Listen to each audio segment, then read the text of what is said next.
සාදරයෙන් පිළිගන්නවා අලුත් වීඩියෝ එකක් එක්ක. ඔයාලා ඉස්සෙල්ලා ප්‍රිවිව් එක දැක්ක වීඩියෝ එකේ ටෙම්ප්ලේට් එකේ ලින්ක් එකයි අපි ඩිස්ක්‍රිප්ෂන් එකේ දාලා ඇති.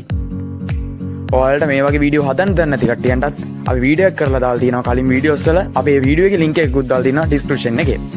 එහෙනම් අපි channel එක තාමත් subscribe කරලා නැත්නම් subscribe කරලා අපේ WhatsApp channel එකටත් set වෙන්න. එහෙනම් අපි ගියා.